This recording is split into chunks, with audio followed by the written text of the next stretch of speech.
Hi, I would like to share some of the miracle connections, communications that I have experienced with various animals over the years. And what I'd like to speak today about a coyote named Mindy.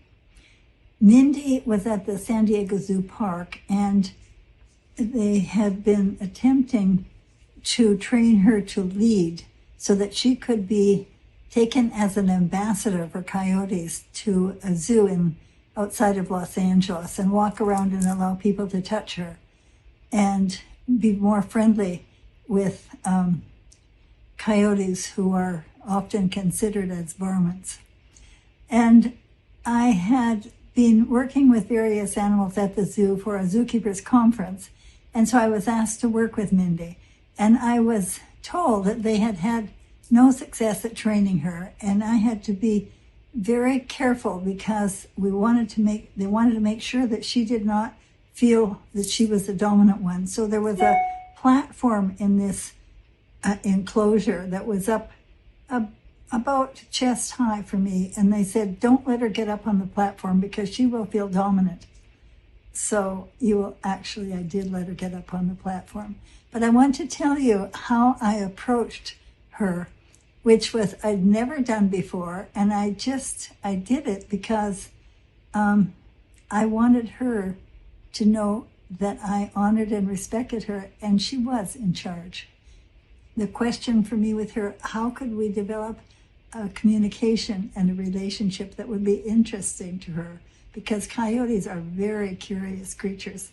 So what I did was, instead of opening the gate and walking into the enclosure, I opened the gate, and I think the area she was in was maybe 20 feet long and possibly 10 feet wide. And so I opened the gate and I got down on my hands and knees and I crawled in, and then I turned my back to her and I lay down and rolled around a little bit. And of course she was like, what? Who are you? And so she came up and just sniffed me, touched me, and I talked to her without looking right at her and just had a little connection. So then I crawled out and closed the gate and just walked a little ways away. And of course she's thinking, who is this person? So I opened the gate again a few minutes later, crawled in again, crawled around, rolled around. And then she was really curious about me. So I stood up then, and of course it was natural for her to get up on that platform. And so I let her get up there, and I started with like a little piece of a rubber hose so that I could reach out and touch her. And at first, she said, nah, don't touch me, don't do this. But I just quietly kept talking to her and touching her. You can see this here. And she's like taking her mouth and trying to keep me from touching her. So I had two of these pieces of hose in my hand so I could be like distracting her. I was touching her with the right hand and then with the left hand doing these 1 1/4 circles on her body. So take a look at the next slide. You'll see then she was standing up, and I had reached back and worked along her back. And when I came to a place on her hind leg here, you see she took her mouth and she was going, just these little really interesting communication movements. Like I couldn't tell if she's saying stop that or that feels good. I don't know. But I just kept going, and she's looking at me, and that's when she did that little movement on my hand, which was a very sweet movement. I didn't have the feeling she was pushing away. I had the feeling that she was like, ooh, interesting, connecting. So there's much more to the story. So unfortunately, we don't have the photos, but what I did was take a towel and I just kind of played like a cat, took it and just kind of dragged it along and pulled it a little. And if you've ever seen a coyote go after a mouse in the field, it's so interesting. They leap up and like they want to play with it. So she followed and she grabbed the towel and then took her teeth, and I just did enough of a little shake that she would pull. And so she pulled, and then she started moving like her head and wanting to lead me. So I let her lead me around. And then I'd ask her, oh, can you come with me? Just a couple of steps. And then she'd take me and I'd follow her. And we started playing in this way.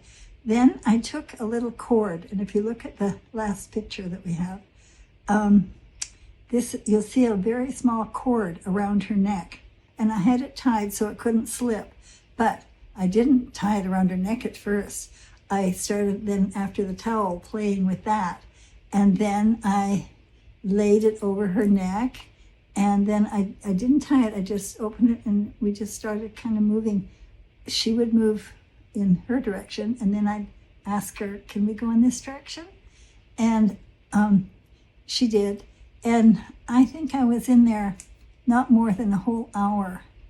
And the connection that we developed with us was very special. And I could actually lead her around. And what happened, of course, you don't normally know what happens. Did she go to the zoo? So that she could be the ambassador?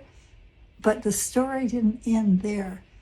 Approximately 20 years later, I was a keynote presenter at a National Zookeepers Conference in Rhode Island. And I had these pictures with me. And one of the zookeepers came up to me after and said that she had known Mindy, that was her name, when she was quite a bit older. And she was at a small zoo north of San Francisco in the San Fernando Valley, being the ambassador, and just, really pleasant with people. And I just thought this was such a blessing. To me, she's always in my heart. And I want to present this because, hey, you all, so many people, they're worried that their cats and small dogs are going to be eaten by coyotes. That's a question of a management for us. They were there before we were. And for us to honor the animals in our lives, this is the reason I'm wearing this headband, because it's to honor Mother Earth and the animals. And I have this beautiful tree behind me. When we talk to the trees as though they can understand us, and when we open our hearts to our animals and show our appreciation, we do make a difference on the planet. So join me in these heart hugs, 1 1/4 circles in an imaginary clock on our chest, and just sending out gratitude, thanks for the animals on the planet and for the animals who live with us in our lives. Join me in celebrating the magic of animals in our lives. Blessings.